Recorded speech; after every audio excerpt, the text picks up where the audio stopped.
Good morning, ladies and gentlemen. This is Harry Muppet. Welcome back to another Daily Masters cast, and we've got a PvT going on here.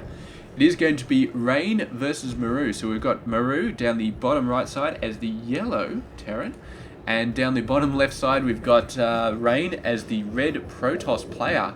And yeah, this is actually coming off the WCS regional final. I believe it may have actually been the grand final of the regional. So yeah, very, very awesome. And of course, Rain and Maru both making it into the WCS Season 2 final tournament, where everybody from all over the world gets to come together. So yeah, I believe the grand finalist and the semi-finalist both made it through. I can't remember who was the grand finalist and who was the semi-finalist. But it was definitely one of these two players, because this was taken from the grand final of that Premier tournament. I'm probably getting a ton of terminology screwed up here, but regardless, all you need to know is that these guys are both awesome, and there's nobody else left in this tournament at this point. It's just these guys. So yeah, there we go. So yes, not much else to talk about, unfortunately. Kind of casting 5 daily games in a row. So finding things to talk about at the start of the game is, it's a little bit interesting. I've got an idea for fixing that for the long term for all my daily masters, but it's going to take a bit of effort to put into place.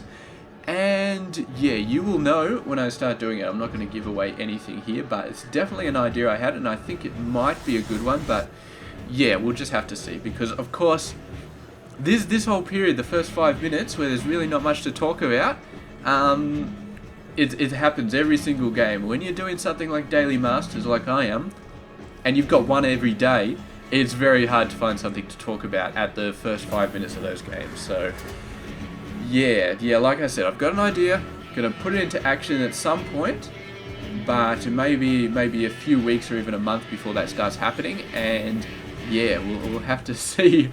We'll have to see if it actually works. But Maru on the start is actually going for quite a bit of early barrack stuff. He's going for the command center first, and then 2 barracks off that. So he's going to have to be able to make up for the fact that he did early expand by getting out a ton of Marines early on. I don't know if he'll even bother putting reactors on these. He'll probably just pump Marines off both of them straight away, get a bunker out there straight away, and try and fill it up as fast as possible, which is a pretty good play. So yeah, there we go. And Rain, on the other hand, he's got his cyber core out nice and fast. He's getting the mothership core. I think that's why the cyber core was out so fast, to get the mothership core out. And meanwhile, his expansion going to be coming down. This is the expansion went down after the cyber core, I feel like. So getting the mothership core out ASAP, and then after that transitioning into the Nexus. And yeah, he's going to be doing pretty well. He's going to have the scouting going on. He's going to have a stalker coming out. I don't know if he's going to be going for a robo facility off this, or even a Twilight Council, or if he's going to play it a little bit safer and just go for a bunch more gateways to build up a solid sort of early game force to hold off anything. But then again, I mean, he's seen the expansion for Maru, so he knows that in the next couple of minutes it would be very unlikely that he'd see any sort of serious attack. I mean, something that's not Hellions or a Hellbat drop, or I don't know, some sort of attack which he can probably hold off with Stalkers. But yeah, he's not going to be seeing any sort of decent Triple M sort of 7-minute push or anything like that, since the Terran expansion has gone down, and Maru is actually getting a 3rd expansion on the way, so he's definitely going to be very, very macro-minded in this game. And I'm sure that Rain, I don't know if he's actually going to be happy to see that 3rd game. I'm still not sure exactly what sort of player Rain is, whether he's a mid-game pressure player, or whether he's a serious sort of late-game player. I mean, I do remember there was one player, actually, I don't know. I'm not going to say anything because I don't think those games are up yet. But yeah, there was a serious pressure player in one of the WCS Season 2 final tournaments. But yeah, I do not know. I can't remember how actually Rain played, because I think we've cast this game already, and I think it has been uploaded.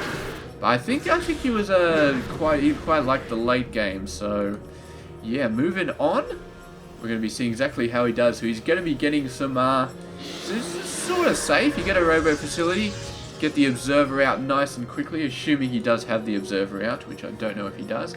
No, he went straight for an immortal, so a little bit worried about that triple M, I guess. Oh, just playing it safe. He's actually got to double immortals. Wow. That's really, really crazy, and I'm not sure how good it's actually going to be, because he's not dealing with marauders. He's dealing with a ton of marines, and immortals are not going to have the advantage when it comes to marines. I mean, they can still kill them, but I mean, cost for cost, the immortal costs like 250 minerals and 100 gas. You compare that off against marines, which only cost 50 minerals. That's like 7 marines for the cost of an immortal, and an immortal cannot defeat 7 marines. No way in hell. It can defeat like 2 marauders, which is an equal cost. So we will have to see though. But the immortals are actually going to be invaluable for taking down this bunker, and that may have been why he bought them, because he knows how hard it is to bust through bunkers, but the immortals just make it look easy. So he's been pushed off a little bit back there. He's got to warp in some more units and then keep the pressure on. And this is actually a pretty nice play, because this very, very early pressure from the Protoss, it is hard to get through the bunkers. I mean, the bunkers are just a massive pain, but the immortals change all that. The immortals just shred bunkers. And I don't know. I mean, 3 bunkers here, all filled with marines, and I don't know if he can really do anything here. He's going to have a try. He's going to be busting down these bunkers. Look how fast they go down. And there we go. One bunker goes down. The other bunker going to go down. There he goes. Just going to take it out. The marines actually all coming out of the bunkers, all hitting them, focusing on the immortals.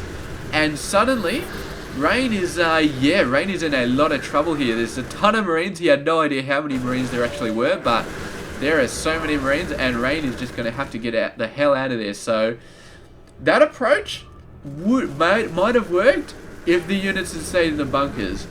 And Maru obviously saw that, because he took all of his units out of the bunkers instantly, started focusing the immortals down, and yeah, just did a really, really awesome job there. He's actually got a very heavy amount of marines. They're starting to get very low on health though, so he's going to have to get some sort of medevac backup.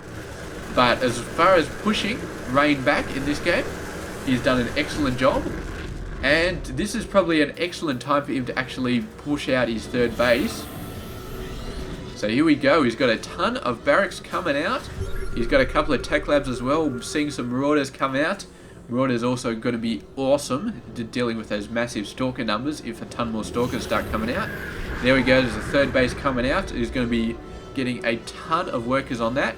He's nearly fully mining this. He's actually not really fully mining that. There's workers all over the place building stuff.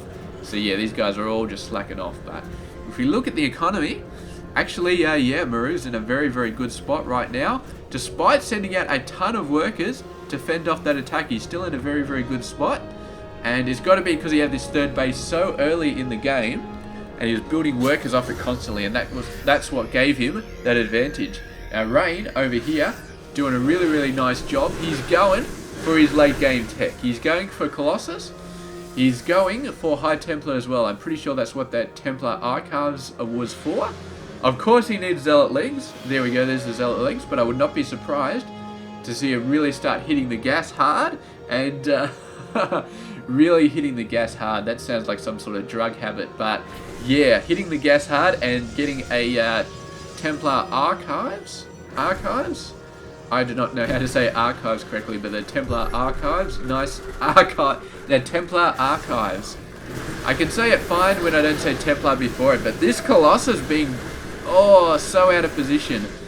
And Rain, he was going for all the nice tech options. There we go, there's the Templar Archives coming up. I did say it correctly that time, but yeah, he should have maybe been chrono boosting Colossus out. He needed like 2 or 3 of the bastards to deal with this much forces, and totally unprepared for that. I suppose that ragtag group of Marines looked like on the edge of death before. All you need is a couple of medevacs, they're fully healed, and suddenly you got Marines everywhere.